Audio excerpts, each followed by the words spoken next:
Good evening everyone, good evening. कैसे हैं आप सब लोग? फटाक फटाक से लाइव आइए, जो बच्चा लाइव नहीं आए हैं। Good evening everyone, good evening. Ma'am PDF upload नहीं हुआ बेटा, पीडीएफ अभी जस्ट अपलोड करवा के आई हूँ, इसीलिए मुझे 5 से 7 मिनट लेट हो गया। आपके मोबाइल में 1 से 1.5 घंटे बाद आपको पीडीएफ दिख जाएगा, ठीक है। मैंने एक बार मेरी ध्यान से मेरा अनाउंसमेंट सुन लीजिए प्लीज प्लीज प्लीज, कि मैंने आपका क्या कहते हैं,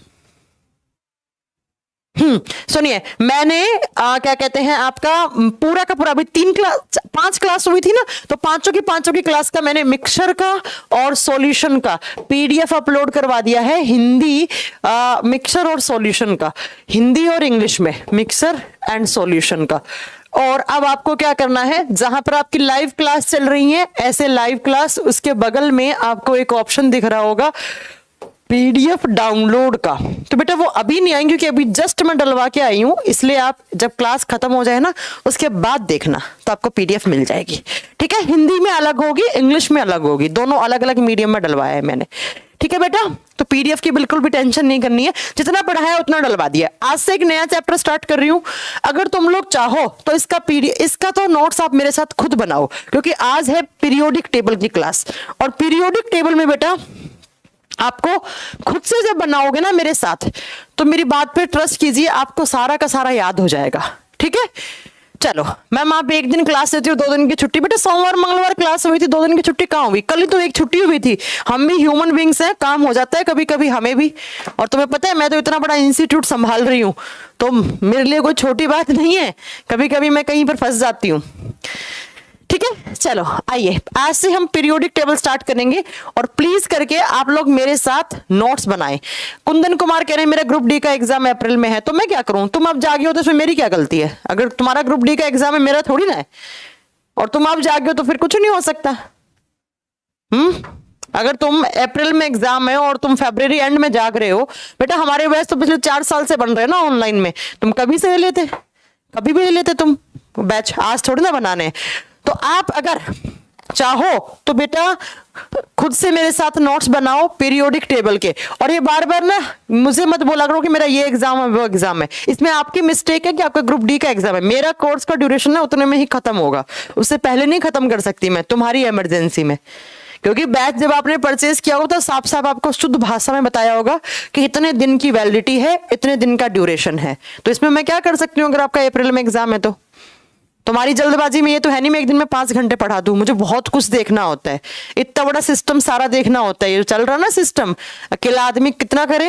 हाँ चलो आइए देखिए बेटा, आज हम स्टार्ट करेंगे पीरियोडिक टेबल। तो अगर किसी दिन मेरी क्लास ना हो ना तो घबराया मत किया करो, नहीं होती इसका मतलब इंसान को इमरजेंसी है। फिर भी मैं दे रही हूँ ना, क्या कहते हैं, वीक में आपको कोई इंस्टीट्यूट एक वीक में 6 दिन क्लास प्रोवाइड नहीं करता है साइंस की। आपको फिजिक्स भी मिल रहा है एक दिन में, आपको केमिस्ट्री मिल रहा है, और मैंने ये भी प्रॉमिस कर दिया कि अगले वीक में या उसके बाद में क्या कहते हैं आपका बायो भी स्टार्ट कर दूंगी। तो एक दिन में तीनों सब्जेक्ट मिल रहे हैं तुम्हें, फिर क्या चाहिए तुम्हें? पहले पता है हम लोग कैसे बैच बनाते थे लास्ट ईयर में, कोरोना से पहले? वो तो कोरोना में हमें ना थोड़ा बहुत फ्री कर दिया इसलिए, कोविड में, क्योंकि पहले तो हम एक दिन बायो देते थे, एक दिन केमिस्ट्री, एक दिन फिजिक्स, फिर एक दिन बायो, एक दिन केमिस्ट्री, एक दिन फिजिक्स। मुझे लगता है वैसा ही वापस करना पड़ेगा, क्योंकि जब ज्यादा देते ना तो इंसान की ना उम्मीदें भी ज्यादा हो जाती हैं, तो शायद हम लोग ये गलत कर रहे हैं। अंकुर सर की क्लास बेटा कल से लगातार होंगी, अंकुर सर की शादी है, थोड़ा सा हो सकता है अभी थोड़ी क्लासेस आपकी डिस्टर्ब हो, तो अगर थोड़ा बहुत हो रहा है तो उसमें मैं कुछ नहीं कर सकती। आप बताओ, इंसान की पर्सनल लाइफ भी होती है, टीचर्स हैं, टीचर्स के बाद बेटा टीचर है, लेकिन रूम से बाहर निकलने के बाद एक पर्सनल लाइफ भी है ना इंसान की। अब उनकी शादी है, उनका फोटो शूट चल रहा है प्री वेडिंग का, तो मैं से बोल दूं उन्हीं फोटो शूट छोड़ के तुम पहले क्लास लो। नहीं, अगर तुम्हें बैच जल्दी परचेज करना है तो हमने एक वीओडी नाम का ऑप्शन दे रखा है, वीडियो ऑन डिमांड। जाइए एक बारी में परचेज कीजिए और आपकी क्लास एक बारी मिल जाएंगी सारी। एक बार अमाउंट दोगे ना तो एक बारी में सारी क्लासेस मिल जाएंगी, ठीक है बेटा। तो ये मत बोलना कि ये एक दिन छुट्टी कर ली, 2 दिन छुट्टी कर ली। मैं अपना क्लास बहुत ही जब इमरजेंसी होती है ना, लास्ट में फाइनल स्टेज में जाकर, तब करती हूँ बेटा, तब करती हूँ। ऐसा नहीं है कि रोज ही करूं, लेकिन मैं कोशिश करती हूँ अगर मैंने किसी वीकडे में ऑफ करी तो मैं शनिवार इतवार को मैं क्लास लेकर बराबर कर दूं। वो भी मैं तुम लोगों के लिए करती हूँ, मेरा जो बच्चा पढ़ा है ना वो जानता भी है इस बात को। तो वीडियो ऑन डिमांड का मतलब होता है आपको अगर ज्यादा जल्दी है तो बेटा ये कर लो। शादी कब है? सर की शादी है बेटा 15 मार्च को, 15 मार्च को है, तब भी सर 1 वीक की छुट्टी पे रहेंगे, 10 से 20 तक ऑलमोस्ट छुट्टी पे रहेंगे। फिर तुम बोलोगे तो इसमें मैं कुछ नहीं कर सकती भाई, कोई आज इंसान शादी छोड़कर क्लास पढ़ाने आएगा तो ये तो उम्मीद बेकार है ना मेरी और आपकी। आओ चलो अब टाइम नहीं खराब करते हैं। पीरियोडिक टेबल, हाँ ये मेरा प्रॉमिस रहा कि अगर मैं किसी वीक में, वीकडेज में मैं अगर क्लास ऑफ कर रही हूं तो पक्का मैं आपकी वीकेंड भी क्लास ले लूंगी, शनिवार और इतवार में, ठीक है। आओ चलो बेटा, आज से हमारा चैप्टर स्टार्ट हो रहा है पीरियोडिक टेबल, जिसे हम बोलते हैं आवर्त सारणी। आवर्त सारणी, देखो मेरी बात को गौर से सुनना, ये ऐसा चैप्टर है जिसके नोट्स मैंने आज तक अवेलेबल नहीं करवाए। इसलिए नहीं करवाए बेटा क्योंकि अगर ये चैप्टर अगर आपने हाथ से खुद से नोट्स बनाए तो मुझे ऐसा लगता है कि मेरे साथ साथ आपका चैप्टर प्रिपेयर हो जाएगा। इसलिए मेरा काम तो रिक्वेस्ट करना है, मैं आपसे रिक्वेस्ट कर सकती हूं कि आप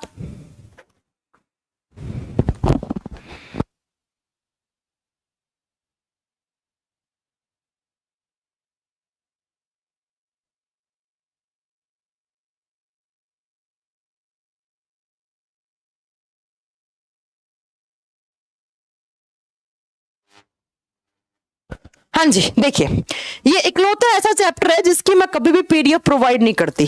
वो इसलिए नहीं करती कि मैं चाहती हूं कि आप मेरे साथ खुद से बनाएं, क्योंकि ये चैप्टर ऐसा चैप्टर है बेटा, इसको पढ़ लिया ना, मेरी बात पे यकीन करना 50% केमिस्ट्री आपकी यहीं खत्म हो जाती है। इसके अंदर ही आता है एक मेटल एंड नॉन मेटल, धातु और अधातु। अगर ये दोनों चैप्टर कर लिए ना 50 से 60% केमिस्ट्री के क्वेश्चन आप ऐसे चुटकियों में लगाना स्टार्ट कर देंगे। इसलिए प्लीज प्लीज प्लीज आप इस चैप्टर के नोट्स खुद से बना लें, बाकी सब मैं अपलोड करवा रही हूं, आप ले सकते हैं। आगे आपकी मर्जी है, आपको बनाने तो ठीक है, नहीं बनाने तो ठीक है। यहां से अभिषेक यादवंशी को ब्लॉक कर दीजिए क्योंकि लेट आए हैं, मैंने बता दिया पीडीएफ अपलोड करवा दिए, 1 घंटे बाद दिख जाएगी, लेकिन अभिषेक जी गुस्से में मैसेज किए जा रहे हैं, वो मैं नहीं कर रही है। हाँ अब आइए बेटा, पीरियोडिक टेबल की जब हम बात करते हैं, सुनो आपको ना ऐसा एक पीरियोडिक टेबल आप 9th क्लास से 8th या 9th क्लास में आपने पहली बार पढ़ लिया होगा।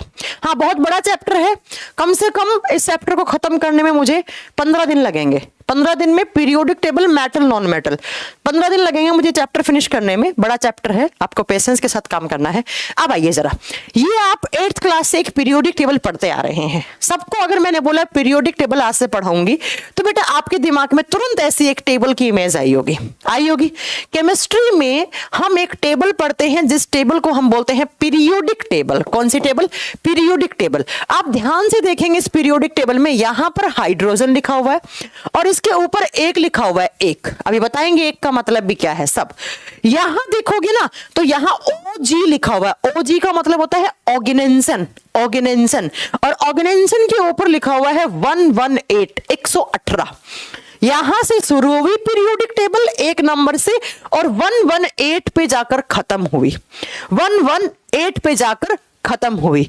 बेटा ये जो आप देख रहे हो इसे पीरियोडिक टेबल बोलते हैं, जो 1 नंबर से स्टार्ट हुई। एटॉमिक नंबर एटॉमिक मास सब भूल जाओ, सिर्फ बेसिक से सुनो। जो कहीं 1 नंबर से शुरू हो रही है और कहां पर खत्म हो रही है, 118 नंबर पे खड़ी हो रही है, 118 नंबर पर खत्म हो रही है बेटा, फिनिश हो रही है।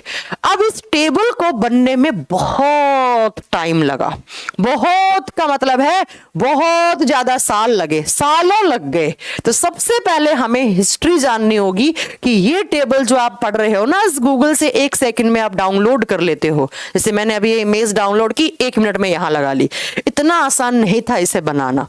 सबसे पहले मैम रिक्वायरमेंट क्यों पड़ी पीरियोडिक टेबल बनाने की? अगर कोई आपसे पूछ ले कि भाई मैम इस टेबल को क्यों बनाया, क्या रिक्वायरमेंट थी, क्या आवश्यकता थी पीरियोडिक टेबल बनाने की, आवर्त सारणी बनाने की क्या आवश्यकता थी, तो सुनिए आवर्त सारणी में हम किसको रखते हैं? हम रखते हैं एलिमेंट्स को। किसको रखते हैं? एलिमेंट्स को, तत्व को। अब मैं ये नहीं बताऊंगी कि एलिमेंट्स क्या है, क्योंकि मैं लास्ट क्लास में पढ़ा चुकी हूं कि एलिमेंट्स क्या होता है, मिक्सचर क्या होता है, कंपाउंड क्या होता है, सॉल्यूशन क्या होता है। बार बार मैं नहीं बताऊंगी, ठीक है। तो आप बताओगे कि जितने इस पीरियोडिक टेबल के अंदर ही जितने भी आपको कलरफुल चीजें दिख रही है ना, ये सब क्या है? एलिमेंट्स हैं, तत्व हैं। तो इस यूनिवर्स में बहुत सारे एलिमेंट्स हैं, कुछ नए नए एलिमेंट्स की आज भी डिस्कवरी हो रही है। मैं आपको एक बात बताऊं, पहले ना 112 तक थे एलिमेंट्स, ये 113, 114, 115, 116, 117, 118 ये नए एलिमेंट ऐड किए गए हैं। क्यों? क्योंकि इनकी खोज हो गई। भगवान जाने आज हम यहां पर बैठ के पढ़ रहे हैं, कौन सा साइंटिस्ट एक नया एलिमेंट खोजने में लगा होगा। अगर वो नया एलिमेंट आ गया और अगर उसकी रिसर्च प्रमाणित हो गई तो आप कल को ये पढ़ लोगे कि हाँ देखो, आपने सुना है, अगर आप करंट न्यूज पढ़ रहे होंगे तो पीरियोडिक टेबल में बहुत जल्दी एक नया एलिमेंट ऐड होने वाला है 119 नंबर पर। बताऊंगी मैं आपको कौन सा है। 119 नंबर पर हो सकता है 3-4 साल बाद आपके बाद वाली जो जनरेशन है, जो बच्चे अभी हैं 11th 12th क्लास में, या जो बच्चा 8वीं 9वीं क्लास में है, जब वो 12th क्लास में आएगा तो वो पढ़ेगा 119 एलिमेंट, 119 एलिमेंट हो चुके हैं पीरियोडिक टेबल में। लेकिन हाँ, हमें 118 तक पढ़ने हैं। तो मैंने कहा इस संसार के अंदर बहुत सारे एलिमेंट्स हैं, कुछ नए आ रहे हैं, कुछ ऐड हो चुके हैं पीरियोडिक टेबल में, जैसे 119 वाला नया है, 118 तक पुराने हो चुके हैं। तो ये जो एलिमेंट्स हैं, नई नई खोज हो रही है। तो बेटा ये बात है कि अब मैंने बोला कि बहुत सारे एलिमेंट्स हैं, उन एलिमेंट्स के आप मुझे बताओ केमिकल और फिजिकल प्रॉपर्टीज बताओ। तो आप क्या सोचोगे, मैम एक एक एलिमेंट को कैसे पकड़ पकड़ के पढ़ो। मैंने बोला चलो मान लो मैंने बोला कि हाइड्रोजन की, लिथियम की, सोडियम की, पोटेशियम की, रुबिडियम की, सीजियम की, फ्रांसियम की, इन सब के मुझे भौतिक और रासायनिक गुण बताओ, मुझे इनके कैरेक्टरिस्टिक्स बताओ, मुझे इनके गुण बताओ इन एलिमेंट्स के। अब आप बोलोगे मैम पहले मैं हाइड्रोजन की पढ़ूंगा, फिर मैं लिथियम की पढ़ूंगा, फिर मैं सोडियम की पढ़ूंगा, फिर मैं पोटेशियम की पढ़ूंगा। मतलब मैं तो सिर्फ केमिस्ट्री पढ़ पाऊंगा और कुछ पढ़ ही नहीं पाऊंगा सब्जेक्ट। इसीलिए इसी रिसर्च को, इसी स्टडी को थोड़ा सा इजी करने के लिए हमने ना एलिमेंट्स को कुछ ग्रुप और कुछ पीरियड में डिवाइड कर दिया। कुछ ग्रुप का मतलब होता है समूह है, और पीरियड का मतलब होता है बेटा यहां पर आवर्त। ग्रुप का मतलब होता है समूह और पीरियड का मतलब होता है आवर्त। तो इन एलिमेंट्स के ऊपर खोज को सरल बनाने के लिए हमने एलिमेंट्स को एक टेबल में बना दिया। उस टेबल के अंदर कुछ है ग्रुप और कुछ है पीरियड, कुछ है समूह, कुछ है आवर्त। इससे हमारी स्टडी बहुत इजी हो गई। कैसे इजी हुई? तो बेटा ये जो hydrogen, helium, sodium, potassium, rubidium, caesium, francium है ना, ये सब ग्रुप नंबर 1 में आते हैं। यहां ध्यान से पढ़ो, ये रहा ग्रुप नंबर 1 लिखा हुआ है। तो अगर मैंने यहां से हाइड्रोजन की प्रॉपर्टी पढ़ ली तो बेटा जो बाकी की प्रॉपर्टी है ना ऑलमोस्ट सेम होंगी। जितने भी एलिमेंट्स है ना, लाइक फॉर एग्जांपल मैंने लिथियम की प्रॉपर्टी पढ़ ली, मैंने लिथियम के भौतिक और रासायनिक गुणों के बारे में पढ़ लिया, तो लिथियम की जैसी होंगी वैसी ही सोडियम की होंगी। ऑलमोस्ट, मैंने एक टर्म यूज किया ऑलमोस्ट, लगभग, सारी नहीं होंगी, लगभग। जैसी लिथियम की होगी वैसी सोडियम की, जैसे सोडियम की होंगी वैसे पोटेशियम की। जैसे आपने एक बात सुनी होगी बेटा, आपने बात सुनी कि सोडियम और पोटेशियम जो है ना वो बेटा इतनी सॉफ्ट होती है कि चाकू से काट सकते हैं। तो देखो सोडियम और पोटेशियम एक ही ग्रुप में आ रहे हैं, मतलब इनके गुण एक जैसे लग रहे हैं। तो आपसे कभी पूछ ले कि पीरियोडिक टेबल बनाने की आवश्यकता क्यों पड़ी, आप बताओगे कि जो एलिमेंट्स हैं उनके ऊपर स्टडी करना, उनके केमिकल और उनके जो फिजिकल प्रॉपर्टीज हैं उनको, उनकी स्टडी को, उनके गुणों को पढ़ने के लिए और उनकी रिसर्च या उनके खोज या जो भी है, इनके जितने भी भौतिक और रासायनिक गुण हैं उनकी खोज को या उनके क्या कहते हैं प्रॉपर्टीज को, गुणों को आसानी से समझने के लिए और एक बहुत सरल भाषा में समझने के लिए हमने एक पीरियोडिक टेबल बना दी। तो अगर मैंने ग्रुप नंबर 1 की बात की ना, तो मैं ये कहूंगी ग्रुप नंबर 1 के सारे एलिमेंट की वैलेंसी जो है वो +1 है। मैं ये नहीं कहूंगी हाइड्रोजन की +1 है, लिथियम की +1 है, मतलब इनके सारों के सारे जो केमिकल बिहेवियर है एक जैसा होगा इस ग्रुप में जितने भी एलिमेंट्स हैं। तो जितने भी एलिमेंट्स हैं बेटा, तो वो आप क्या बताओगे, उनका केमिकल बिहेवियर एक साथ पढ़ने के लिए हमने एलिमेंट्स को कुछ ग्रुप और कुछ पीरियड में डिवाइड कर दिया, उसी को हम पीरियोडिक टेबल बोलते हैं। तो आपसे कभी पूछ ले कि पीरियोडिक टेबल का परिभाषा क्या है, आप बोलोगे अरेंजमेंट्स ऑफ एलिमेंट्स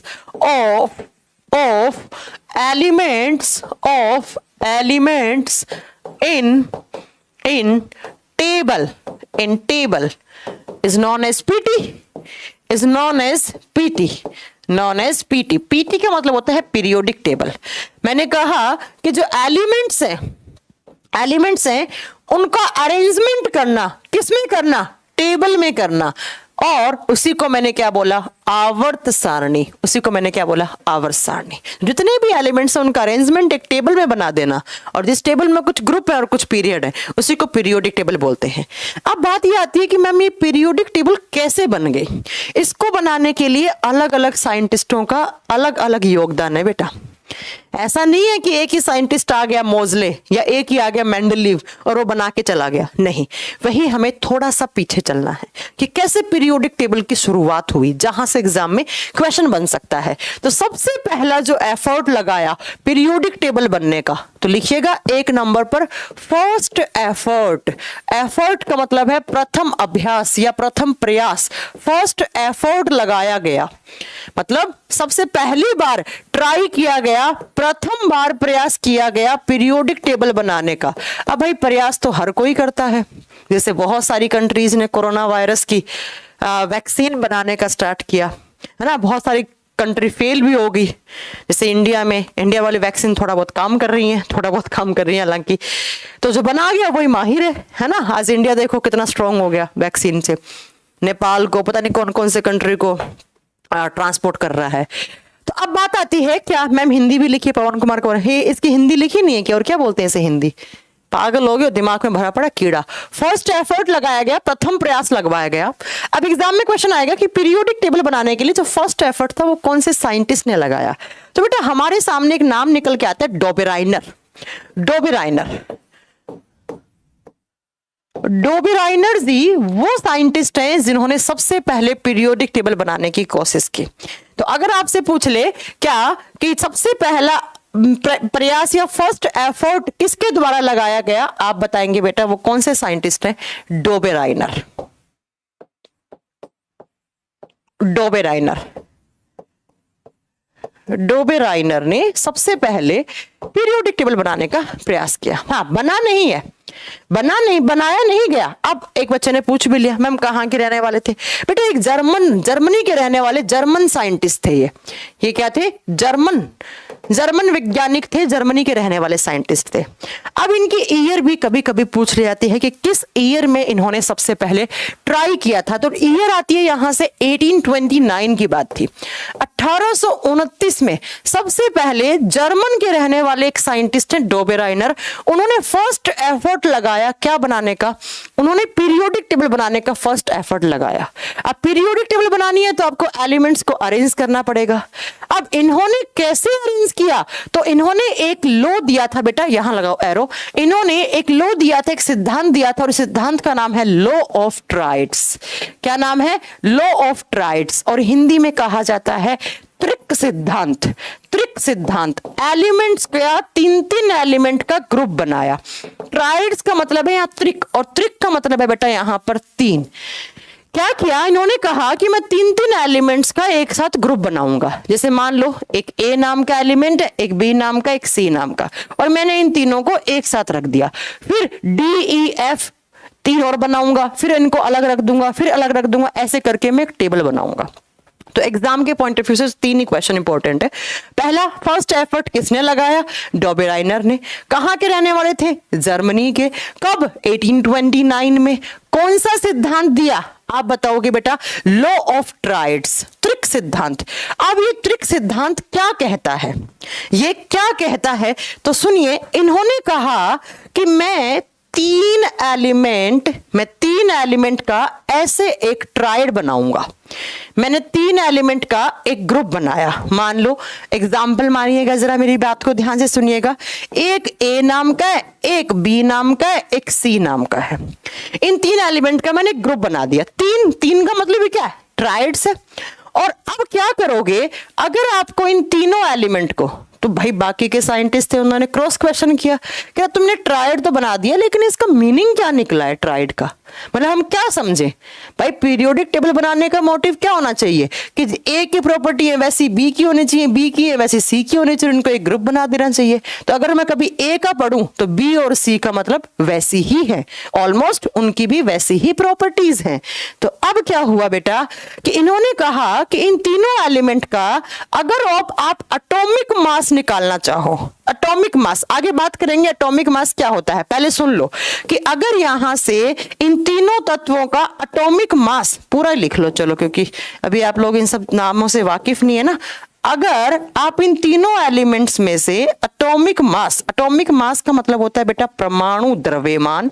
आप इसे या तो लिखो परमाणु द्रव्यमान या लिखो परमाणु भार, या लिखो परमाणु भार। अभी सिर्फ लिखो, आगे बात करेंगे हम एटॉमिक मास पे, आगे क्या होता है एटॉमिक मास। मान लो ए वाले का एटॉमिक मास है AM, बी वाले का है AB, सॉरी AB नहीं BM और सी वाले का है CM। तो यहां से जब आप इस बीच वाले एलिमेंट का, बीच में कौन है, B है, अगर यहां से इस ट्राइड्स में से अगर B वाले का आपने कभी एटॉमिक मास निकाला, तो B वाले का एटॉमिक मास निकालने के लिए इन दोनों का एवरेज कर दो, A और C को जोड़ दो और डिवाइड कर दो 2 से, क्योंकि एवरेज लगा दो, इन दोनों का एवरेज निकाल लो। तो अगर आप यहां से BM का एटॉमिक मास निकालोगे तो BM का atomic mass is equal to AM plus CM divided by 2। कहने का मतलब आपके डोबेराइनर जी ने क्या सेंटेंस कहा, इन्होंने कहा कि मैं 3 ग्रुप को इस तरीके से अरेंज कर रहा हूं कि इस ग्रुप के अंदर जब बीच वाले का एटॉमिक मास आपने निकाला तो बाकी के जो 2 हैं, पहला और तीसरा, उसका एवरेज निकलेगा। उसका क्या निकलेगा, एवरेज निकलेगा। मैं इस तरीके से एलिमेंट्स को अरेंज करूंगा। इन्होंने शुरुआत कर दी अरेंज करने की एलिमेंट्स की, लेकिन कुछ हद तक ठीक था, उसके बाद चलकर इनका जो ये सिद्धांत है वो खुद ही फेल हो गया। एक बच्चा पूछ रहा है एटॉमिक मास क्या होता है। बेटा पेशेंस रखो, सब बताएंगे आपको, लेकिन फिलहाल सुन लो, आप जानना नहीं है क्या, आपको इतना याद रखना है कि जो ट्राइड्स बनाए थे उसका प्रिंसिपल क्या था। तो उसका प्रिंसिपल था कि किसी भी ट्राइड में से, किसी भी त्रिक में से बीच वाले का एटॉमिक मास, परमाणु भार या परमाणु द्रव्यमान निकालोगे तो पहले और तीसरे का औसत होगा। मैम एग्जाम्पल मैं नहीं दूंगी, जो इन्होंने ट्राइड बनाए थे। देखिए इन्होंने कौन सा ट्राइड बनाया था डोबेराइनर जी ने, ये देखिए, ये 4 ट्राइड इनके फेमस थे, ये बने यहां से ट्राइड। अब ये याद रखने हैं आपको कौन कौन सी मेटल का, यहां पर एलिमेंट्स लिखा हुआ है, एलिमेंट्स का मतलब है तत्व, और ये सिंबल लिखे हुए हैं, और ये इनका एटॉमिक मास लिखा हुआ है। तो सबसे पहला ट्राइड बनाया था यहां से किसका, लिथियम का सिंबल Li होता है। दूसरा बनाया सोडियम को लैटिन भाषा में नेट्रियम बोलते हैं, तो यहां से Na लिया। और तीसरा पोटेशियम का सिंबल K होता है। तो ये पहला ट्राइड बना किसका, लिथियम का, सोडियम का, पोटेशियम का। बेटा कॉपी में नोट कर लो मेरे साथ, एग्जाम में क्वेश्चन पूछा जाता है कि डोबेराइनर ने जो ट्राइड बनाया था वो पहला ट्राइड कौन कौन से एलिमेंट का बनाया था। तो आप बताओगे जो पहला ट्राइड बना था लिथियम का, सोडियम का और पोटेशियम का। अब मुझे ये बताओ कि मैंने क्या कहा था कि यहां से जब कभी बीच वाले को यहां लाओ, अगर बीच वाले का क्या निकालोगे, सोडियम का क्या निकालोगे, एटॉमिक मास, तो बेटा इन दोनों का क्या होगा, एवरेज। किस का, लिथियम का प्लस पोटेशियम का। तो यहां से किसका एटॉमिक मास निकल के आ जाएगा, सोडियम का। किसका निकल के आ जाएगा, सोडियम का निकल के आ जाएगा। कैसे बेटा, सोडियम का एटॉमिक मास कितना होता है, 7। आप निकाल के देख सकते हो। सोडियम का नहीं, सॉरी, जब मैं सोडियम का निकालूंगी यहां से तो पहले मैं याद करवाऊंगी, एटॉमिक मास निकालना भी सिखाऊंगी। मुझे याद है, आपको नहीं याद होगा, आगे जब मैं आपको एटॉमिक स्ट्रक्चर वाला चैप्टर करवाऊंगी, एटॉमिक नंबर, एटॉमिक मास मैं याद करवाऊंगी, मैं आपको ट्रिक बताऊंगी कि कैसे निकाला जाता है। ठीक है नितिन कुमार बेटा, यस ये लाइव क्लास है, बार बार मेरे से पूछने की कोशिश ना करें, ये लाइव ही क्लास है।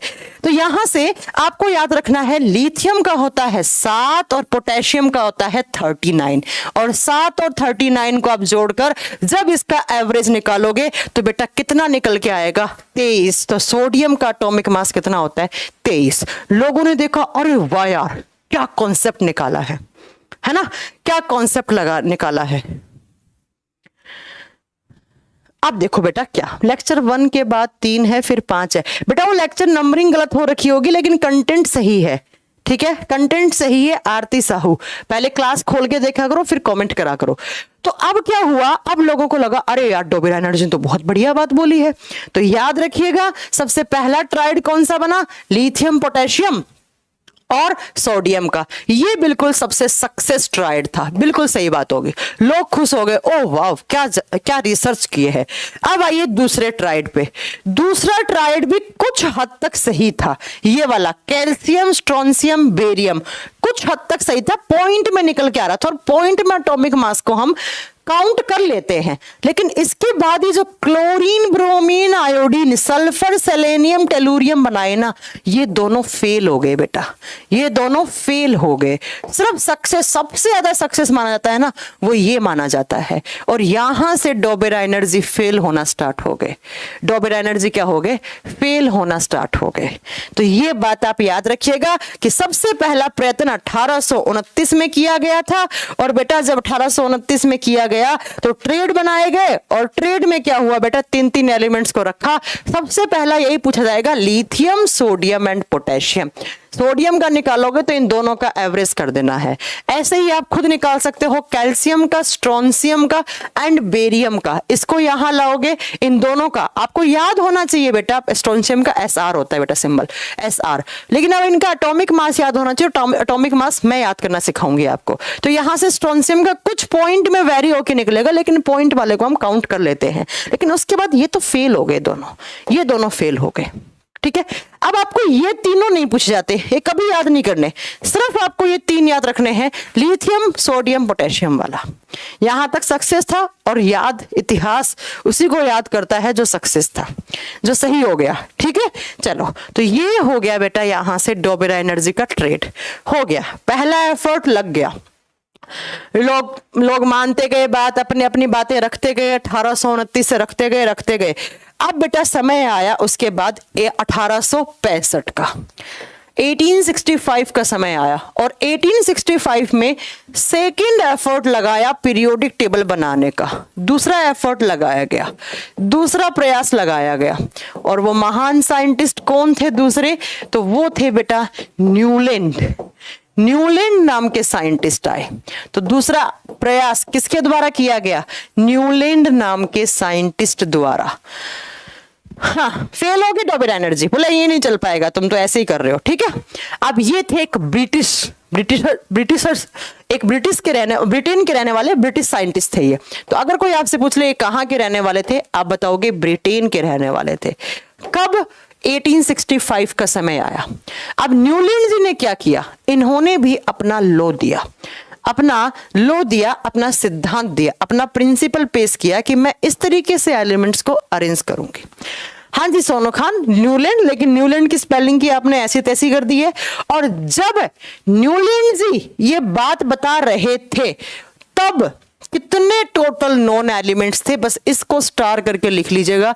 एग्जाम में क्वेश्चन आता है कि जब न्यूलैंड अपनी पीरियोडिक टेबल बनाने की कोशिश कर रहा था, कब, 1865 में, तब टोटल नॉन एलिमेंट्स कितने थे। टोटल नॉन एलिमेंट्स का मतलब है 1865 में कितने एलिमेंट्स थे, कुल ज्ञात तत्व। जैसे आज पूछे तो कितने बेटा, 118, लेकिन उस समय कितना था, तो आप क्या बताओगे बेटा, ओनली 56 एलिमेंट। इनको सिर्फ 56 एलिमेंट्स को अरेंज करना था। 56 एलिमेंट थे बेटा, सिर्फ 56 एलिमेंट्स थे। लेकिन बेचारा 20 के बाद ही फेल हो गया, किस्मत थी इसकी। अब 56 एलिमेंट को अरेंज करना था, इसको लोगों ने कहा भाई तू कौन सा ही सिद्धांत दे, कैसे ही दे, लेकिन 56 एलिमेंट की एक पीरियोडिक टेबल बना दे। अब पीरियोडिक टेबल बनाने के कुछ तो रूल होंगे ना। अब देखो इन्होंने क्या किया, इन्होंने जो लॉ दिया, किसने, न्यूलैंड जी ने, उस लॉ को बोलते हैं law of octave. Law of octave, अष्टक सिद्धांत या अष्टक का नियम। अष्टक, ऑक्टेव किसको बोलते हैं बेटा, 8 को ऑक्टा, 7 को हेक्ट, हेक्सा, 7 को हेक्सा, 7 को सेप्टा और 8 को ऑक्ट, 8 बोलते हैं। ठीक है, अब सुनो बेटा दूसरा। एक बच्चा क्या कह रहा है, क्या कह रही हो बेटा तुम, प्रियांशु कुमार, मैं समझ नहीं पाई। कि पहला 1879 किसने लिखा? 1829 लिखा है मैंने, अरुण कुमार। मैंने तो 1829 लिखा है, क्या लिख दिया मैंने? कुछ गलत लिख दिया क्या ईयर? 1829 ही लिखा होगा यहाँ पर, बोला सही होगा, गलत लिख दिया होगा। भाई तुम पागल हो क्या यार अरुण? टीचर को तुम ना मेंटली टॉर्चर करते हो। क्या लिखा हुआ है? 1829 लिखा हुआ है, 79 कहाँ लिखा हुआ है? इसको 7 बोलते हैं क्या? कुछ नहीं हो सकता बेटा तुम्हारा, कुछ नहीं हो सकता तुम्हारा, है ना? कह रहे 1879 पहले था, अब आप 1865 की बात कर रही हो। वाह भाई वाह, कहाँ दिमाग है? घास खाते हो क्या? फिर बोलते हो टीचर मैम गुस्सा करती है, अंकुर सर गुस्सा करते हैं। अगर तुम जैसे बच्चों पे गुस्सा ना करें तुम लोग हो जाओ फेल सारे के सारे। तो टोटल नॉन एलिमेंट्स कितने थे बेटा? 56 थे। अब इन्होंने क्या दिया? इन्होंने जो सिद्धांत दिया बेटा वो दिया लॉ ऑफ ऑक्टेव, अष्टक का नियम। अब जरा सुनिएगा अष्टक का नियम क्या कहता है। अष्टक का मतलब होता है बेटा 8। तो आपको एक बात तो समझ में आ गई होगी कि इनका सिद्धांत में कुछ ना कुछ 8 नंबर का लोचा है। अब 8 नंबर का लोचा क्या है वो सुनिए। आपने संगीत सुना है? सारे, एक दिन ये संगीत सुन रहे थे, सच बात है, इनकी हिस्ट्री पढ़ोगे ना आप तो आप ये सुनोगे कि इन्होंने वो संगीत की धुन होती ना, सारे गा मा पा ना धा सी, सारे गा मा पा धा नी सा, ये तो सब सुनते होंगे। सारे गा मा पा सा रे गा मा पा धा, 2 पा लिख दिए बेटा मैंने।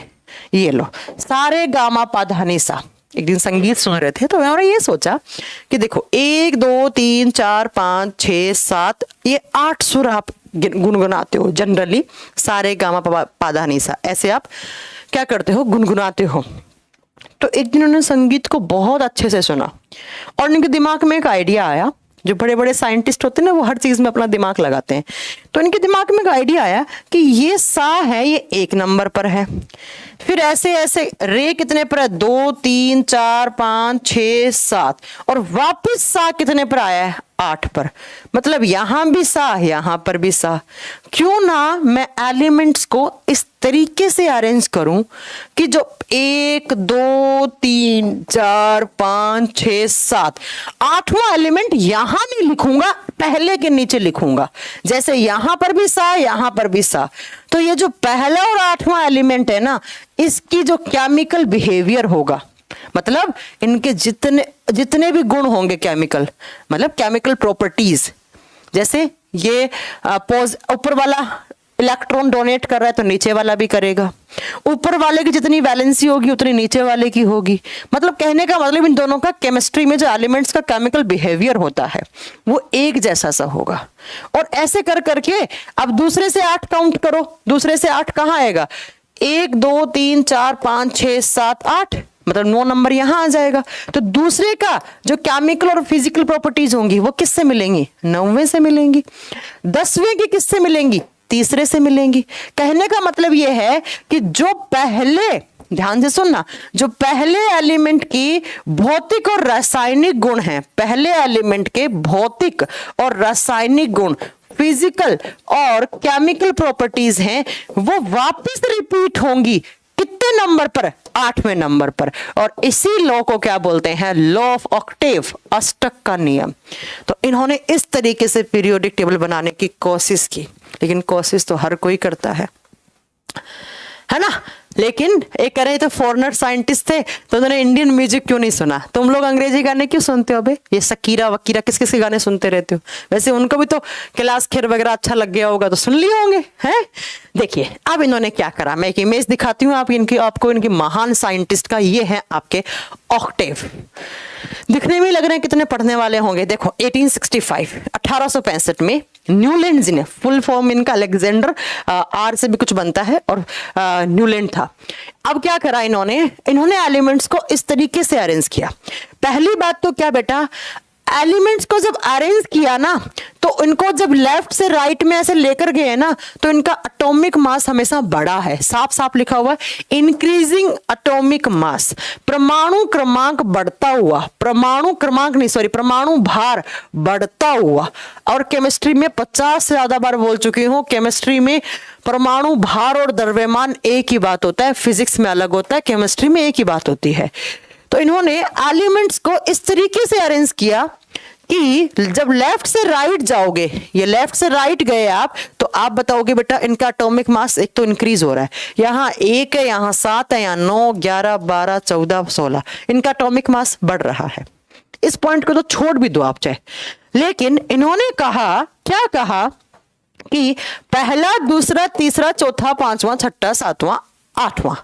अब मेरी बात को ध्यान से सुनना कि ये जो हाइड्रोजन की प्रॉपर्टीज है ना, हाइड्रोजन के केमिकल बिहेवियर होगा, उसकी हाइड्रोजन के जैसे भी गुण है ना, वो वापस रिपीट होंगे हाइड्रोजन से जस्ट आगे चलकर 8वें नंबर पर वापस। तो हाइड्रोजन से 8 नंबर काउंट करो, पहला, दूसरा, तीसरा, चौथा, पांचवा, छठा, सातवां, 8 नंबर पे कौन आ गया? फ्लोरीन। 8 नंबर पे कौन आ गया? फ्लोरीन। मतलब हाइड्रोजन और फ्लोरीन का केमिकल बिहेवियर ऑलमोस्ट सेम होगा। मैंने ये नहीं बोला है कि कंप्लीट तरीके से सेम होगा, ऑलमोस्ट सेम होगा, लेकिन वो बात अलग है, हम हाइड्रोजन को आवारा तत्व बोलते हैं। बेटा एक फंडा आज क्लियर कर देती हूं, बाद में याद रखना, हाइड्रोजन को हम आवारा तत्व बोलते हैं। आज तक पीरियोडिक टेबल में हाइड्रोजन का प्लेस जो है ना, वो कंफर्म हो ही नहीं पाया। कुछ लोग बोलते हैं कि ये पहले ग्रुप की भांति काम करता है, कभी कभी इसमें रखते हैं हेलिना की रब से फरियाद, hydrogen, lithium, sodium, potassium, caesium, francium इसमें रखते हैं। कभी कभी कहते हैं कि हाइड्रोजन 17वें ग्रुप की भांति व्यवहार करता है। जो 17 नंबर एलिमेंट है, 17 नंबर ग्रुप है ना, उसमें जो तत्व हैं उनकी भांति ये व्यवहार करता है। और 17वें ग्रुप को बोला जाता है हैलोजन ग्रुप। कौन आता है? Fluorine, chlorine, bromine, iodine, astatine. देखो फ्लोरीन, क्लोरीन, इसीलिए कहा जाता है हाइड्रोजन आवारा है। आवारा कुत्ते नहीं होते जो आज इस गली में कल उस गली में, ऐसे ही हाइड्रोजन बेचारा कभी सोचता है मैं पहले ग्रुप में रह लूं, कभी सोचता है मैं 17 नंबर के ग्रुप में रह लूं, इसलिए इसको हम आवारा तत्व बोलते हैं। आज तक किसी भी साइंटिस्ट ने हिम्मत नहीं की इसको कहीं पर्टिकुलर एक प्लेस दे देने की। ठीक है, अब मेरी बात को सुनिए। तो हाइड्रोजन के जो केमिकल बिहेवियर है वापस रिपीट होगा किस नंबर के एलिमेंट पर? इसी से 8वें पर। ऐसे ही लिथियम का जो केमिकल बिहेवियर होगा वो बेटा लिथियम से 8 काउंट करो। अब ये 1 हो जाएगा, उसको हटा दो, 2 3 4 5 6 7 8 सोडियम पर 8 आ जाएगा। मतलब लिथियम और सोडियम का केमिकल बिहेवियर एक जैसा होगा। अब सोडियम से 8 काउंट करो, 1 2 3 4 5 6 7 8। तो जो सोडियम का केमिकल बिहेवियर होगा वही पोटेशियम का होगा। मतलब देखो इन तीनों की फिजिकल और केमिकल प्रॉपर्टीज सेम सी होंगी। तो अगर मैंने इन तीनों का एक ग्रुप बना दिया, फॉर एग्जांपल इसने बनाया नहीं, मैं कह रही हूं कि मैंने इस ग्रुप का नाम दे दिया टी, तो मैंने कहा टी ग्रुप के लिथियम का जो केमिकल बिहेवियर है वो सोडियम और पोटेशियम जैसा है। अब मैं ऐसा नहीं कि इसको पढ़ूं फिर इसको पढ़ूं फिर इसको पढ़ूं, तो बेटा आसानी तो हो रही है ना, लेकिन ये बेटा चल नहीं पाया फंडा, ये फंडा चल नहीं पाया। ये यहीं तक वैलिड था कैल्शियम वाले तक, आगे हो गया फेल। यहां पर हो गया फेल ये चीज, क्रोमियम आपका मैंगनीज आयरन यहां पर जाकर ये फेल हो गया। तो आप याद रखेंगे कि न्यूलैंड जी ने क्या किया, एलिमेंट्स को इस तरीके से अरेंज किया और कैसे कि उनका इंक्रीजिंग एटॉमिक मास, मतलब एलिमेंट्स को इस तरीके से अरेंज किया कि उनका एटॉमिक मास एक तो बढ़ेगा, और दूसरी बात क्या हो गया बेटा कि जो पहले एलिमेंट का केमिकल बिहेवियर है, मतलब उसके रासायनिक गुण हैं, वो वापस रिपीट होंगे कितने नंबर पर? 8वें नंबर पर। जैसे संगीत के सुर होते हैं सा रे गा मा पा धा नी सा। ठीक है बेटा, समझ में आ गई? तो इस लॉ को क्या बोलते हैं? Law of octave. Law of Octave, ठीक है, लॉ ऑफ ऑक्टेव मतलब अष्टक का सिद्धांत।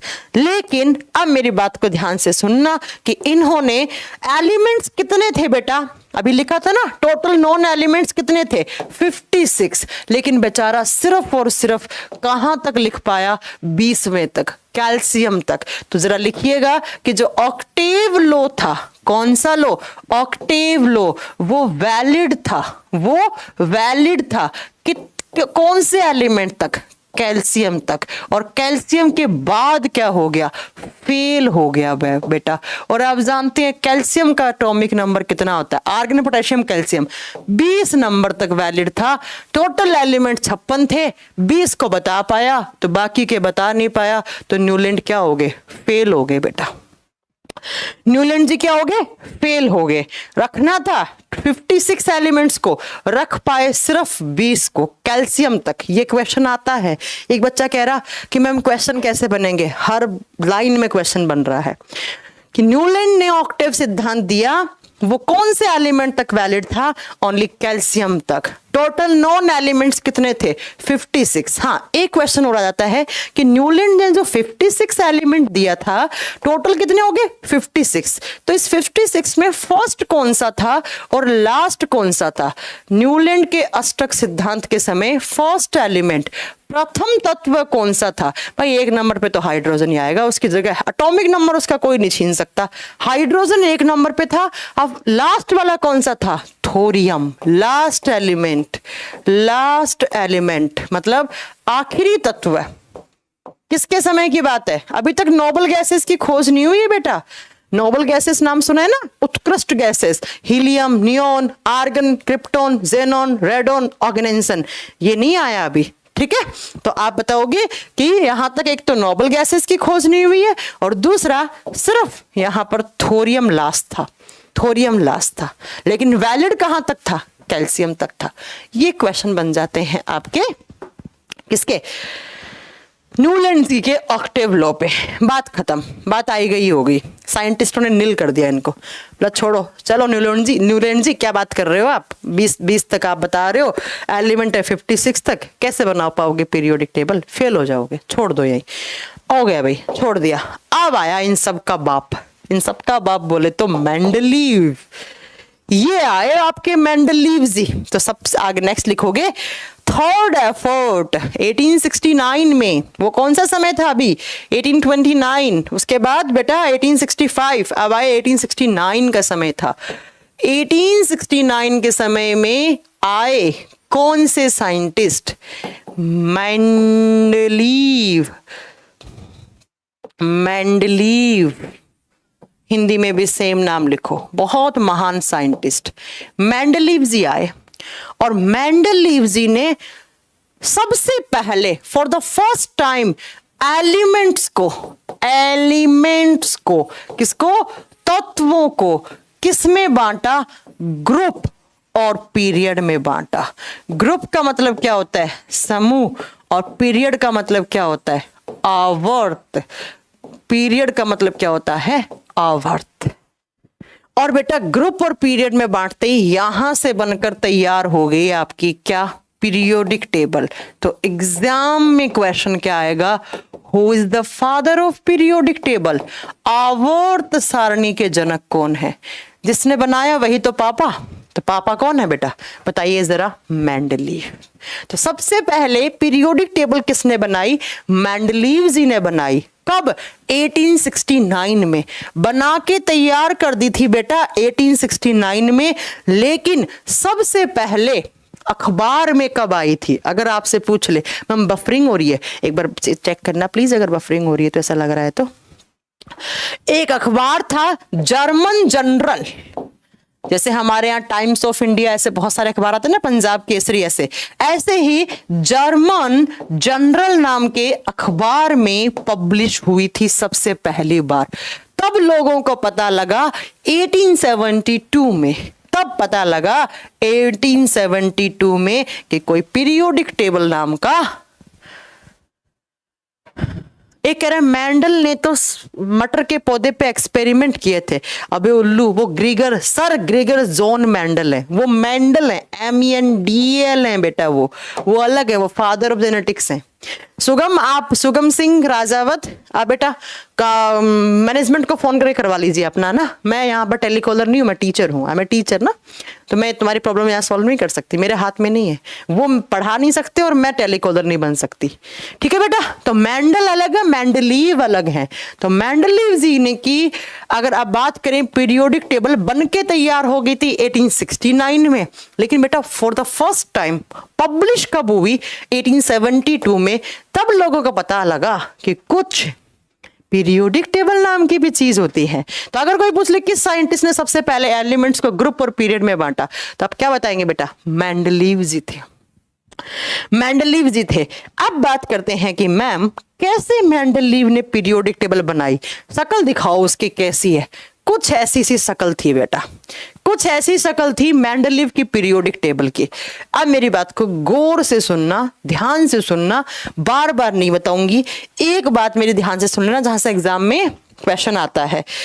आपके मैनेजमेंट ने मना कर दिया, तो बेटा आपने बैच लिए हुए 2 महीने हो गए होंगे आपको, 2 महीने से आप लाइव पढ़ रहे हो, आप कह रहे हो वीओडी में डाल दो आप हमें, तो काम नहीं, ऐसे इससे काम नहीं चलेगा बेटा, ऐसे काम नहीं चलेगा। और राज प्रजापति तुम बेटा रडार पे हो, किसी भी टाइम ब्लॉक हो सकते हो। कह रहा है आपका सनग्लासेस कहाँ है, तुम होते कौन हो भी पूछने वाले, मैं चश्मा लगाऊं ना लगाऊं, ये तो मेरी फ्रीडम है ना। लेकिन तेरे पास झुंझुना है, तूने टाइप कर दिया। भाई मेरी मर्जी, मैं चश्मा लगाऊं ना लगाऊं, मैं मुंह धो के आऊं ना धो के आऊं, मेरा काम पढ़ाना है। अगर पढ़ाने में कमी है उसको आप कमेंट करो। मैं क्या पहनती हूं, मैं क्या ना पहनूं, वो आपका काम नहीं है बेटा, ठीक है। आइए यहां पर, तो ये था मेंडलीव की पीरियोडिक टेबल। मेंडलीव जी ने सबसे पहली बार कुछ ग्रुप और कुछ पीरियड बनाए।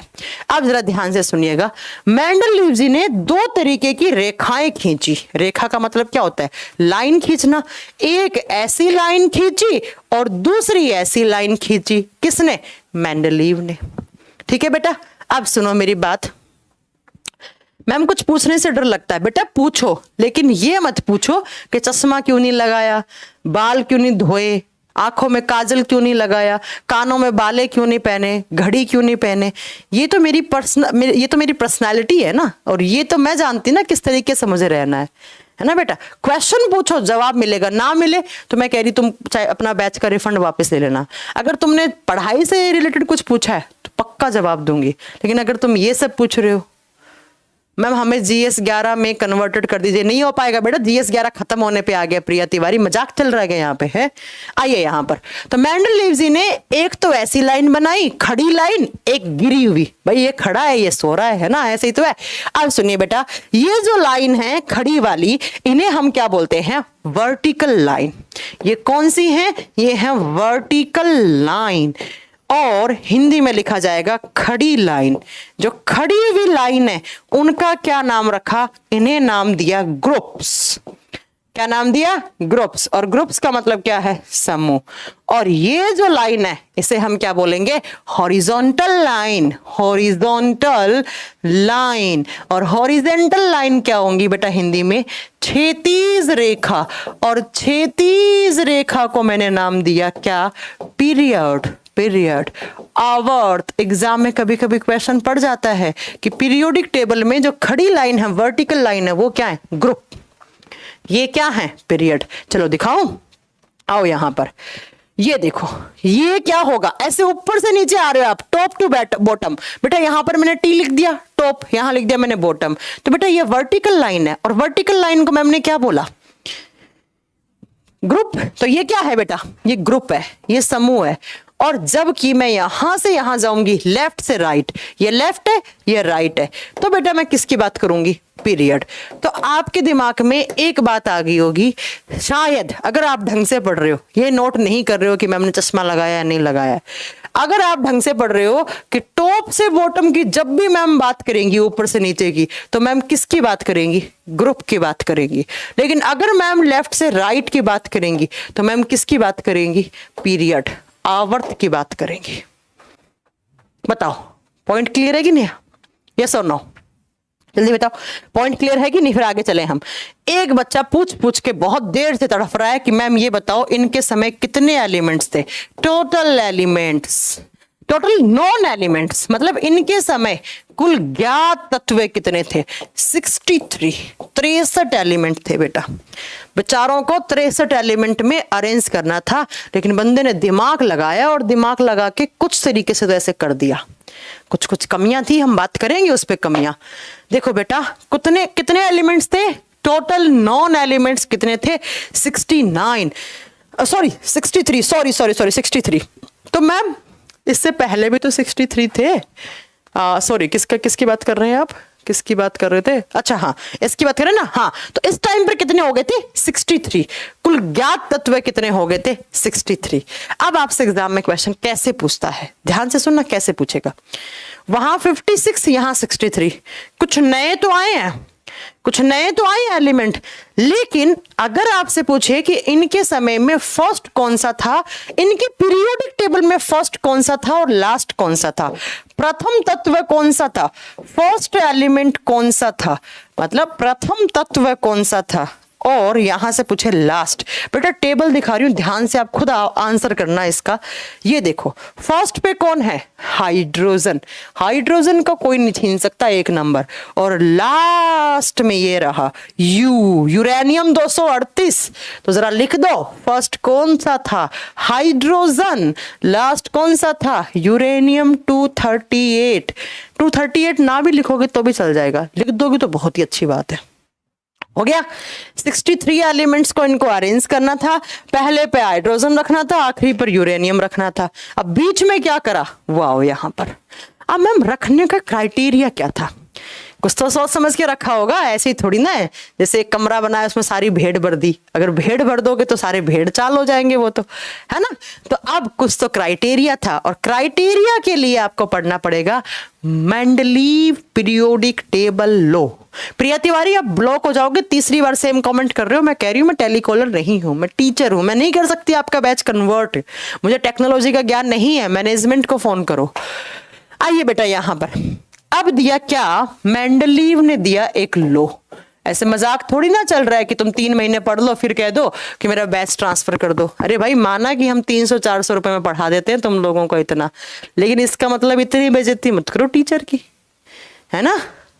हमसे ज्यादा अगर कम अमाउंट में कोई भी इंस्टीट्यूट पढ़ा रहा हो ना इस क्वालिटी कंटेंट का, जहां पर मैं बायोलॉजी आपको 90 से 100 घंटे पढ़ाती, 100 घंटे पढ़ाने का कभी ट्यूशन करना, पता लग जाएगा।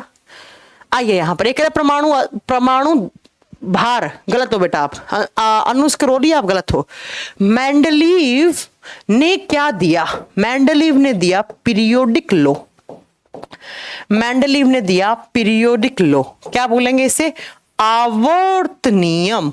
आवर्त नियम, पीरियोडिक लॉ दिया बेटा। कौन सा लॉ? पीरियोडिक लॉ, है ना, मतलब आवर्त लॉ। अब जरा लिखो कि क्या होता है ये पीरियोडिक लॉ। पीरियोडिक लॉ लिखने से पहले एक बात, एक डेफिनेशन बता रही हूं आज आपको, सिर्फ वो याद कर लेना। 2 चीजें बताती हूँ। चलो आज कितना टाइम हो गया? टाइम टाइम टाइम टाइम सामने देख लूं। अभी तो टाइम है अपने पास, इस चीज को बाद में करेंगे। अभी फिलहाल के लिए 2 चीज सुनो मेरे साथ। अगर आप केमिस्ट्री पढ़ोगे तो बार बार 2 शब्द आपका पीछा नहीं छोड़ेंगे। एक होगा एटॉमिक नंबर, बहुत बच्चों वाली चीज है, पढ़ा रही हूं लेकिन बहुत सारे बच्चों को आती भी नहीं है। एक मैंने पढ़ा रही हूं एटॉमिक नंबर, एक पढ़ा रही हूं एटॉमिक मास। इस चीज को भूल जाओ, हिंदी में बोलेंगे परमाणु द्रव्यमान। प्यारे प्यारे बच्चों ध्यान से सुनना, इस चीज को भूल जाओ। ये मुझे नहीं लगता आज हो पाएगा, इसको कल कर लेंगे। आज मैं कुछ स्टेटमेंट बताने वाली हूं आपको, जो स्टेटमेंट आपको हर एग्जाम में काम आए। कभी कभी हिंदी में इस द्रव्यमान के साथ परमाणु भार लिखा हुआ मिल सकता है, क्योंकि 50 बार बोल चुकी हूं कि एटॉमिक नंबर मतलब सॉरी परमाणु भार, हिंदी में भार और द्रव्यमान केमिस्ट्री में सेम चीज है, केमिस्ट्री में सेम चीज है। 1 मिनट का समय दीजिए, कल का शेड्यूल आया, मैं 1 मिनट में चेक कर लूं कल क्या है, क्या बनाया गया है। कभी मेरी लाइफ आकर जियो तुम 2 दिन के लिए, तुम बोलोगे मैम तुम मेरे पांव छूने लग जाओगे। आओ 2 दिन आकर मेरी जिंदगी जियो, तब पता लगेगा। वो मूवी है ना एक दिन के लिए वो प्राइम मिनिस्टर बनना, अभी एक लड़की को बनाया था ना एक दिन को सीएम, तुम्हें पता लगेगा कि मैं कितनी मेहनत करती हूँ। तुम लोग आते हो 1 मिनट में मुझे टेलीकॉलर बना के लग जाते हो, है ना। आओ देखो एटॉमिक नंबर जिसको हम रिप्रेजेंट करते हैं Z से, इसका सिंबल क्या है? Z। एटॉमिक मास को लिखते हैं A, एटॉमिक मास को लिखते हैं A। अब मेरी बात को जरा ध्यान से सुनो, एटॉमिक नंबर क्या होता है?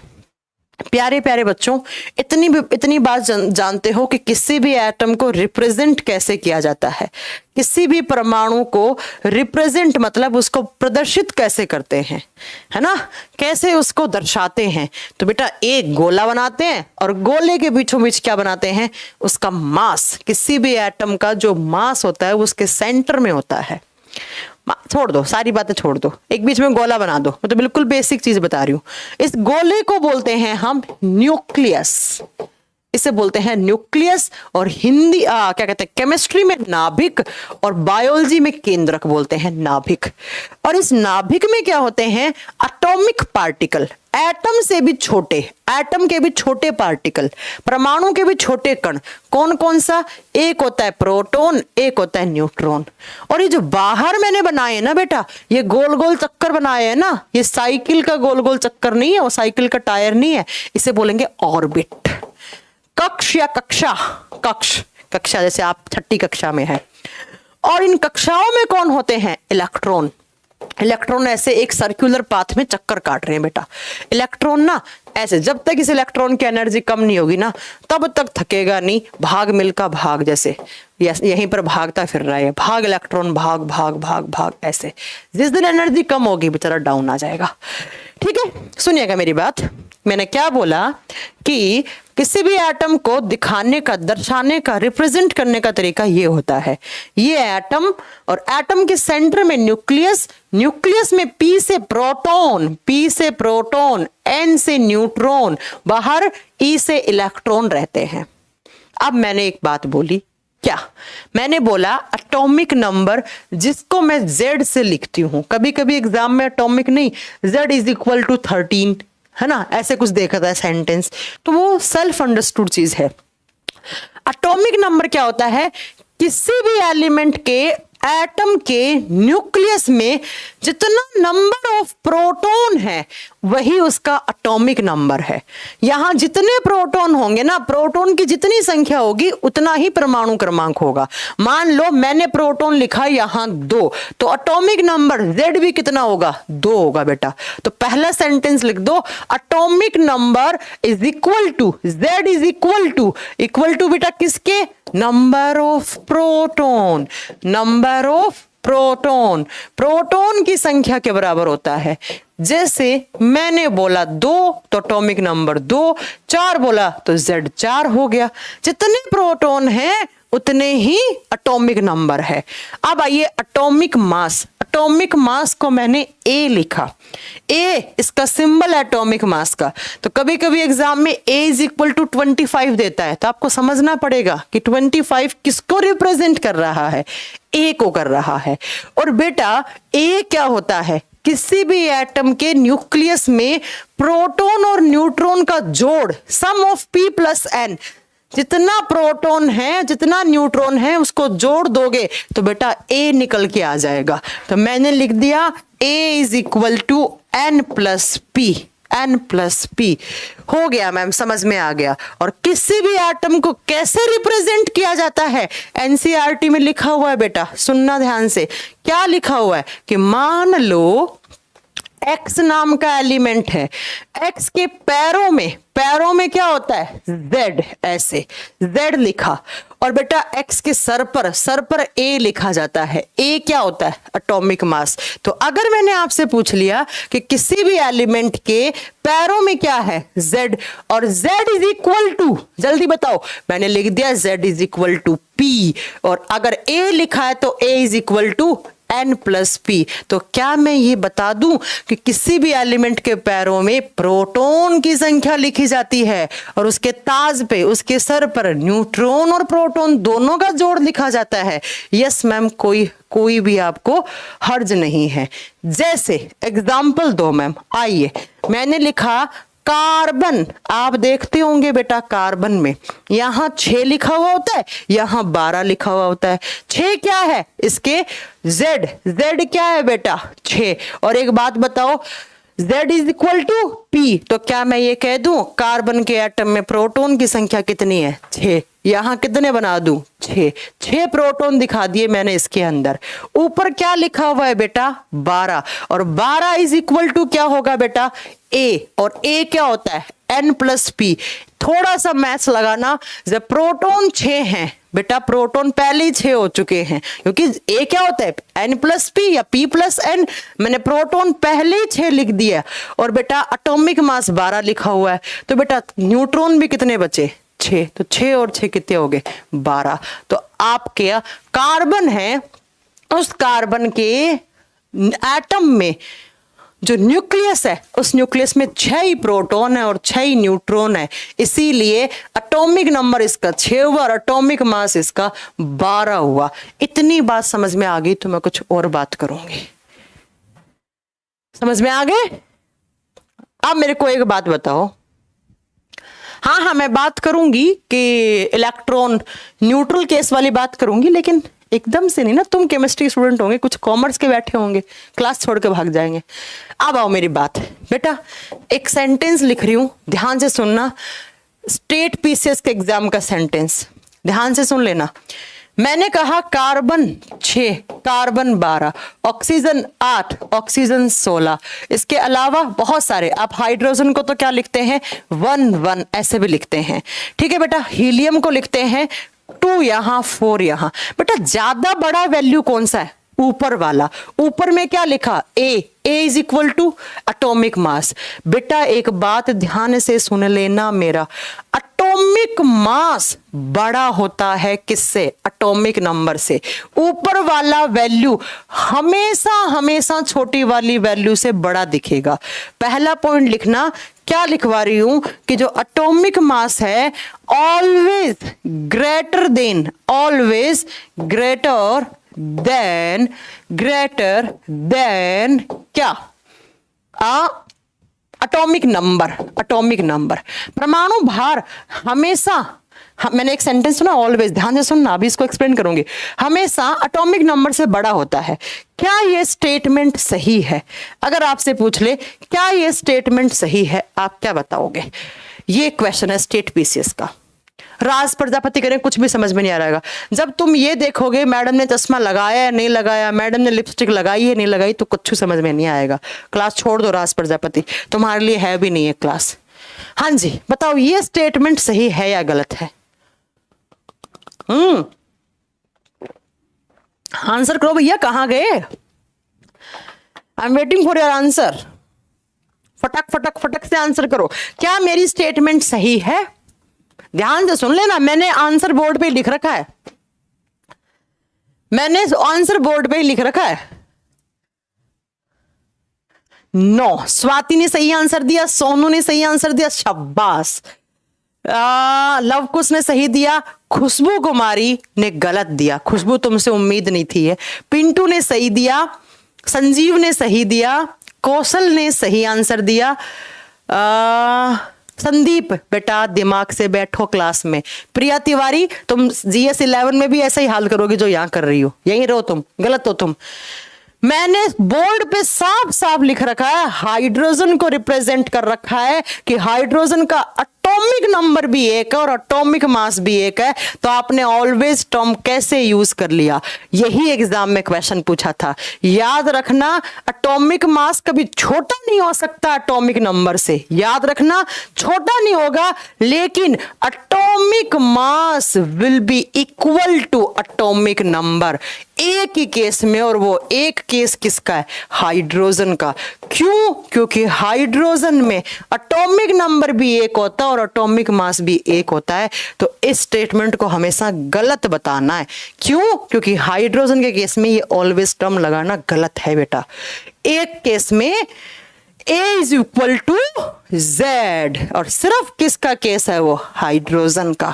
यही स्टेटमेंट अगर आपको समझ में आ गई होती तो बात कुछ और होती। ठीक है बेटा, ये स्टेटमेंट आज आप कभी पूछ ले क्या A इक्वल टू Z हो सकता है, आप बोलोगे हो सकता है। किसके केस में? हाइड्रोजन के केस में, क्योंकि हाइड्रोजन का एटॉमिक नंबर 1 और एटॉमिक मास भी 1 होता है, सिर्फ हाइड्रोजन के केस में। हीलियम लिथियम किसी के केस में नहीं हो सकता बेटा। ठीक है प्रियंक, नहीं हो सकता बेटा। हो गया? चलो, तो 2 बात समझ में आई। एक बार छोटी सी लाइन में एक बार फिर से बता दूं, एटॉमिक नंबर किससे रिप्रेजेंट करते हैं? ठीक है, किससे बेटा, Z से। Atomic number is equal to number of proton. दूसरा, atomic mass is equal to number of neutron और प्रोटॉन, और इसका सिंबल क्या होगा, A। अब बताओगे बेटा एटॉमिक मास कभी छोटा नहीं हो सकता, छोटा नहीं हो सकता, बड़ा हो सकता है और इक्वल हो सकता है, किससे, एटॉमिक नंबर से। एटॉमिक नंबर बड़ा भी हो सकता है, सॉरी, एटॉमिक नंबर अपना क्या होगा, हमेशा छोटा होगा, हमेशा छोटा होगा। हो गई ये बात, समझ में आ गई होगी मुझे लगता है इतनी बात।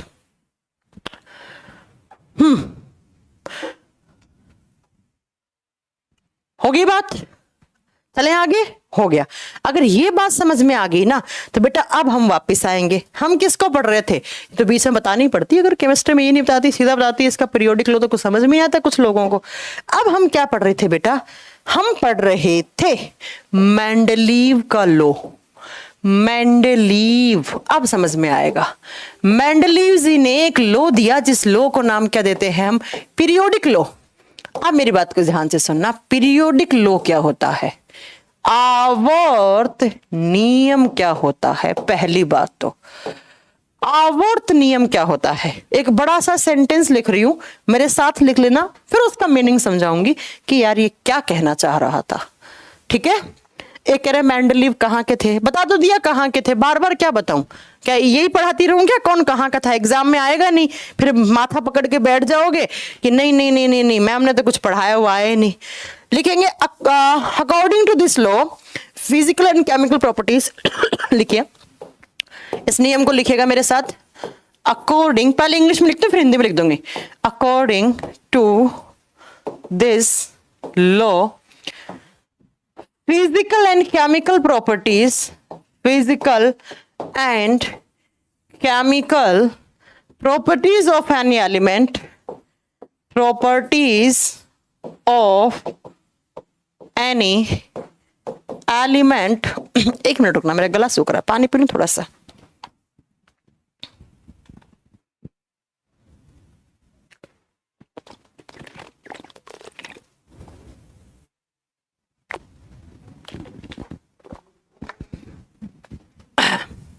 Any element are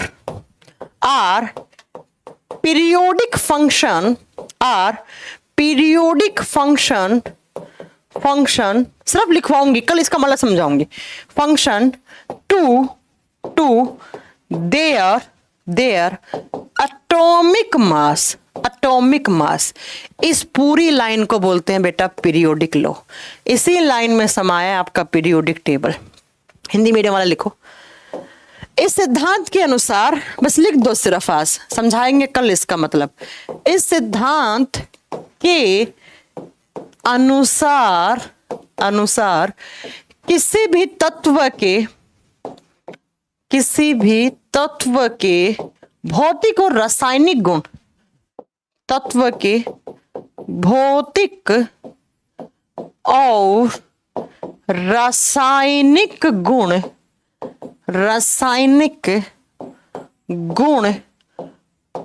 तत्व के, उनके तो समझ में नहीं आएगा तुम लोगों को, तत्व के परमाणु भार के आवर्ती फलन होते हैं। एक टर्म लिखा है मैंने पीरियोडिक फंक्शन, यहां लिखा है आवर्ती फलन होते हैं। बस इतना लिख के छोड़ दो, कल बताएंगे इस लाइन का मीनिंग। नोट कर लेना अपने कॉपी में। एक बार फिर से बोल रही हूँ, इस चैप्टर के नोट्स मेरे साथ बनाओ, बाकी मेरे को तो देने ही है, लेकिन तुम लोग साथ में बना लोगे तो तुम लोगों का कल्याण हो जाएगा। इतनी बात समझ में आ गई ना, तो इसका हम कल मैम हिंदी में लिख लेंगे, आप मत लिखिए हिंदी में। सनी बेटा तुम हिंदी में लिख सकते थे, लेकिन ये टर्म है ना, ये नहीं लिख पाते तुम, आवर्ती फलन, इसलिए मैं लिख रही हूं। ठीक है, आवर्त मैंने गलत लिख दिया, मेरी हिंदी लिखने में कमजोर होगी। एक बच्चा कह रहा है मैम आवर्त सही लिखिए। अच्छा हाँ, तय पे रह लगेगा बेटा, तय पे रह लगेगा, ऐसे लगेगा। ठीक है बेटा, तुम लिख लो। आई एम सॉरी मैंने हिंदी की डिसरेस्पेक्ट की हो तो। मेरे को थोड़ा सा ये कुछ टर्म्स है, जैसे शुतुरमुर्ग लिखती हूँ तो मैं वो गलत लिख देती हूँ, ऐसे लिखूंगी आज के बाद, आई प्रॉमिस। ठीक है बेटा, सिर्फ इसको लिख के छोड़ दो, कल इसका मीनिंग बताऊंगी कि क्या कहना चाह रहा है, और फिर एग्जैक्ट जो चैप्टर है ना वो कल स्टार्ट होगा। आज तो सिर्फ मैंने एक इमेज क्रिएट की कि कैसे पीरियोडिक टेबल बना। अब हम इसका पोस्टमार्टम करेंगे इस पीरियोडिक टेबल का। पहले इसका करेंगे कि भाई ऐसे कैसे तुमने ये क्या, ये पिंक पिंक क्या दिखा रखे हैं तुमने, ये देखो खाली जगह छोड़ी थी कुछ भी, किसने, मेंडलीव ने। ऐसे खाली जगह कैसे छोड़ दी भाई तुमने, किसके लिए छोड़ी है, हैं? आगे आने वाली जनरेशन के लिए, यस, आगे नए खोजे जाने वाले एलिमेंट्स के लिए, ठीक है। उसके बाद हम इसका पोस्टमार्टम करेंगे, ये सब पढ़ाऊंगी मैं। बहुत अच्छी अच्छी ट्रिक याद करने के बताऊंगी, कर भी रखी होगी। पहले ग्रुप को कैसे याद करते हैं, हेलिना की रब से फरियाद। दूसरे कैसे बताए, बेटा मांगे कार स्कूटर बाप रोए। इसकी भी कर रखी, बैंगन आलू गाजर इन थेला। इसको कहे सीताजी सुनो प्रभु। इसको भी कर, नाना पाटेकर अरसद सब बीमार। इसका ओल्ड स्टाइल से टीपो, फिर कल बाहर आई आंटी। और इसका हिना और करीना का एक्सरे रंगीन। ऐसे याद कर रखा होगा, ठीक है बेटा, हो गया। चलो तो कल स्टार्ट करते हैं इस मेन सिलसिले को, आज यहीं खत्म करते हैं इस क्लास को। मैम मैं ब्लॉक हूं क्या, रोहित पाल कह रहे हैं। अरे नहीं, राज प्रजापति कह रहे हैं आई एम सॉरी, अब डिस्टर्ब नहीं करूंगा। बहुत बढ़िया, तो ब्लॉक भी नहीं होगे तुम, है ना। चलो मैम टेबल कैसे बनाए पेपर क्वालिफाई करने के लिए, टाइम टेबल कैसे बनाए ये भी मैं बताऊं। मतलब तुम्हें सरकारी नौकरी लेनी है, 6ठी क्लास के बच्चे होते तो पक्का बता देती मैं तुम्हें। मेरा भाई 12वीं क्लास में है, वो भी पूछेगा तो उसे भी नहीं बताऊंगी मैं। क्यों, क्योंकि 12वीं क्लास और तुम्हारी उम्र में मतलब तुम क्या पागल हो गए। खुद बनाओ, टीचर कहाँ तक, पेपर भी मैं लिख दूंगी तुम्हारा। खुद से टाइम टेबल नहीं बना सकते तुम, क्या देश की सेवा करोगे तुम। चलो मैम आप एटॉमिक स्ट्रक्चर ही पढ़ाओगे। बेटा एटॉमिक स्ट्रक्चर 7 घंटे पढ़ाती है।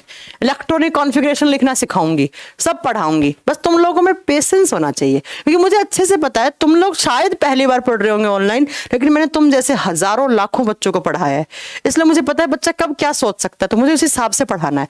अगर मैं पीरियोडिक टेबल आज स्टार्ट नहीं करती ना, तो बेटा एटॉमिक स्ट्रक्चर में तुम्हें बहुत दिक्कत आती पढ़ने में। मैं कहती पोटेशियम का इलेक्ट्रॉनिक कॉन्फ़िगरेशन बताओ, आप कहते पोटेशियम का एटॉमिक नंबर कितना होता है, क्योंकि जब तक एटॉमिक नंबर याद नहीं होगा इलेक्ट्रॉनिक कॉन्फ़िगरेशन कैसे लिख दोगे आप। इसलिए मुझे पीरियोडिक टेबल पहले पढ़ाना पड़ा। पीडीएफ बेटा डल गया है, हो जाएगा, शाम तक दिख जाएगा, चिंता मत करो, एक बार लॉग आउट करके लॉग इन कर लेना। चलो बेटा थैंक यू सो मच, कल मिलते हैं, ठीक है, थैंक यू वेरी मच। और हाँ एक बात और, अगर आपको मेरा पढ़ाया हुआ अच्छा लगता है, किसी भी टीचर का पढ़ाया, बेटा ग्रुप डी के लिए एक नया बैच आया, प्रैक्टिस बैच, वो बार बार जो मुझसे पूछ रहा है, लक्ष्य बैच, इसे ज्वाइन कर लो, बहुत शानदार बैच होने वाला है। लक्ष्य बैच ग्रुप डी के लिए, ज्वाइन कर लो उसे, ठीक है। तो प्ले स्टोर पर, मैं क्या कहना चाह रही थी, अगर तुम्हें मेरा पढ़ाया हुआ अच्छा लगा तो प्ले स्टोर पर जाकर रेटिंग करो हमारी एप्लीकेशन को। तुम जैसे हजारों बच्चों का और भला हो। जैसा भी आपका फीडबैक रहा, मैं ये थोड़ी बोलूंगी कि तुम 5 स्टार दो मुझे, अब दे रहे हो तो कोई बात नहीं। हाँ कल क्लास ऑफ था बेटा, चलो बाय बाय।